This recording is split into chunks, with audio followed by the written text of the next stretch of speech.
तो भाई आपको पता है जो नेट जेआरएफ दिसंबर 2023 उसका नोटिफिकेशन आ चुका है। पेपर आपका होएगा 26, 27 और 28 को। तो कई बच्चे ऐसे हैं भाई जो बिल्कुल 2-3 महीने से ऑलरेडी तैयारी करने लग रहे हैं, तो उनको तो कोई दिक्कत है नहीं। उनको पता भाई हमारे पास 3 महीने अच्छे से बचे हुए हैं और हम आसानी से हमारी तैयारी पूरी हो जाएगी, कंप्लीट हो जाएगी, इजंट इट। लेकिन कई महानुभाव ऐसे हैं जिनको ये है कि अरे पेपर आ गया, हम तो अब तैयारी करना स्टार्ट करेंगे और फटाक से हमें पता लग जाए कि क्या क्या पढ़े और क्या क्या ना पढ़े, इजंट इट। तो भाई अगर कोई ऐसा है तो मैं आपको बताऊं आपने किस चीज़ को फिलहाल पढ़ना है। अगर आप 2-3 महीने से ऑलरेडी पहले तैयारी कर रहे हो भाई, अगर आप जुलाई से तैयारी करने स्टार्ट कर रखी है आपने, आपको तो कोई दिक्कत है ही नहीं, आपको कोई दिक्कत पेश नहीं आएगी, आपकी तैयारी बिल्कुल स्मूथ चल रही है, उसमें कोई परेशानी आपको नहीं आनी है। लेकिन जो अभी तैयारी करना चाहते हैं और सोचते हैं कि एटलीस्ट हम क्या निकाल लें नेट, तो उनके लिए मेरी क्या इंस्ट्रक्शन है। तो भाई सबसे पहले आप क्वांटम मैकेनिक्स जो होती है ना फिजिकल केमिस्ट्री के अंदर, उसको स्किप मत करो किसी भी कीमत के ऊपर, क्योंकि अगर आपने उसको स्किप किया, क्योंकि सारी की सारी मॉडर्न केमिकल साइंस किसके ऊपर बेस्ड है, क्वांटम मैकेनिक्स के ऊपर। तो क्वांटम मैकेनिक्स के हमारे 4 चैप्टर्स हैं, old quantum theory, modern quantum theory, complex system और केमिकल बॉन्ड। और मैंने उनको उनकी प्लेलिस्ट बना के यूट्यूब पे डाल रखी भाई एज डेमो, ठीक है। तो वो 4 चैप्टर आप पढ़ लेते हो तो आपको बाकी चैप्टर कवर करने में दिक्कत नहीं आएगी। तो वो 4 चैप्टर तो आपने करने ही करने। उसके अलावा जो पार्ट ए होता है वो अकेला क्या होता है आपका 30 नंबर का पार्ट ए, पता होगा ना आपको इस चीज का, जनरल एप्टीट्यूड। तो एक हमारा चैप्टर है मैथमेटिक्स फॉर केमिस्ट। आप खुद सोचो भाई 100 नंबर में आपका नेट जेआरएफ हो जाता है, 100 में 90-95 में आपका कई बार नेट हो जाता है इजीली, और 30 नंबर पार्ट ए में आप इजीली स्कोर कर सकते हो भाई, क्योंकि यहाँ पर ऑप्शन आते हैं, इजंट इट। तो मैंने एक चैप्टर बनाया हुआ है मैथमेटिक्स फॉर केमिस्ट। वो केमिस्ट्री सीखने के लिए सारा मैथमेटिक्स तो आपको सिखाएगा ही सिखाएगा, प्लस उसमें वो सारे कॉन्सेप्ट हैं जो आपको पार्ट ए के क्वेश्चन सॉल्व करने के लिए चाहिए।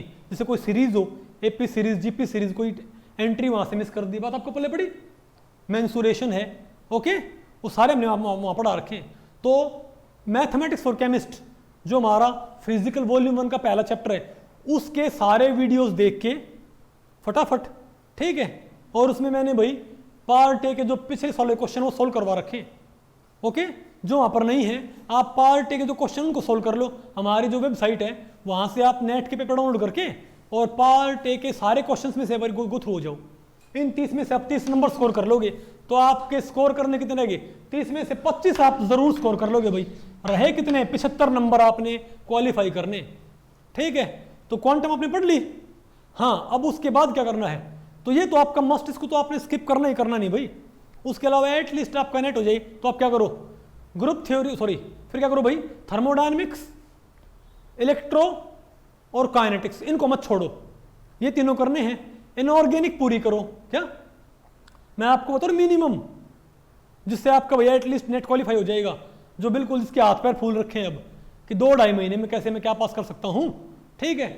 तो मैथमेटिक्स फॉर केमिस्ट पढ़ लो पार्ट ए के लिए, 30 नंबर यहां से आगे। क्वांटम मैकेनिक्स पढ़ लो ताकि बाकी चीजें समझी जा सकें, 4 चैप्टर उसके हैं, ठीक है। इनऑर्गेनिक केमिस्ट्री भाई पूरी की जा सकती बहुत ईजीली, उसके लिए मेरी 2 बुक है, advanced inorganic chemistry volume 1 volume 2, वो सारी करो, ठीक है। बात बची आपकी क्या, स्पेक्ट्रोस्कोपी, क्या भाई जितना उसमें पढ़ पाओ उतना आपके लिए बेटर है, ठीक है। लेकिन उसके बाद बची आपकी क्या, ऑर्गेनिक केमिस्ट्री, क्या भाई ऑर्गेनिक केमिस्ट्री में जो आपका भाई पैरी है, फोटो है, और जो आपकी क्या होती है, क्या बोलते हैं उसको, जनरल ऑर्गेनिक केमिस्ट्री। जो स्टार्टिंग वाले चैप्टर नहीं होते आपके, अरे बेसिक कॉन्सेप्ट जो आपके होते हैं, स्टीरियो केमिस्ट्री होती है, ठीक है, वो सारा पढ़ लो।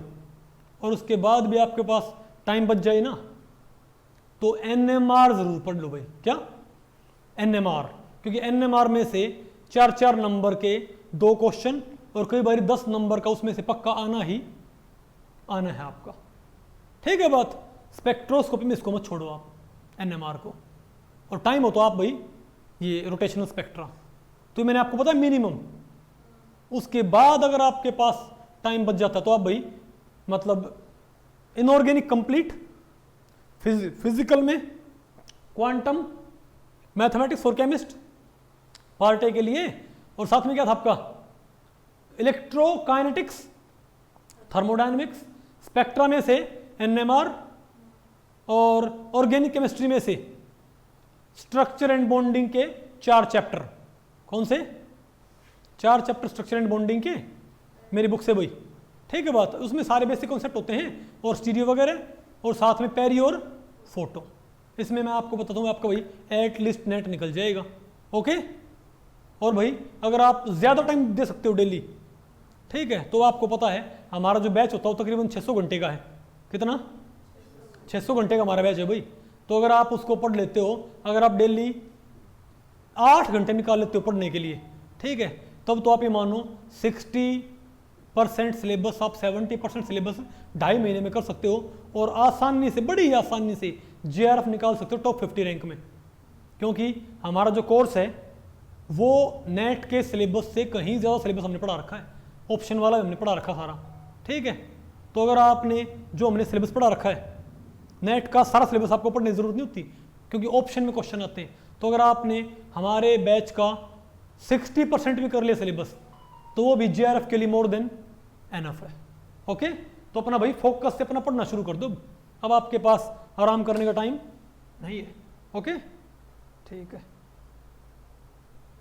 और एक बात और मैं बताना भूल गया भाई, ठीक है, कई क्या करेंगे, पेपर के बिल्कुल आखिरी दिन तक नया नया पढ़ते रहेंगे। पेपर 26, 27, 28 का है, 15 दिसंबर से के बाद होना तो ये चाहिए कि 1 दिसंबर के बाद आपको नया कुछ नहीं पढ़ना है, सब कुछ क्या करना है, रिवाइज। लेकिन भाई जिनके पास टाइम कम है, जो डे 1 से पढ़ते आ रहे हैं, वो 1 दिसंबर को पढ़ाई छोड़ दे, नया पढ़ना छोड़ दे। जो पढ़ रखा उसी को क्या कर लो, पक्का रिवाइज करो। बात आपको पहले पढ़ी।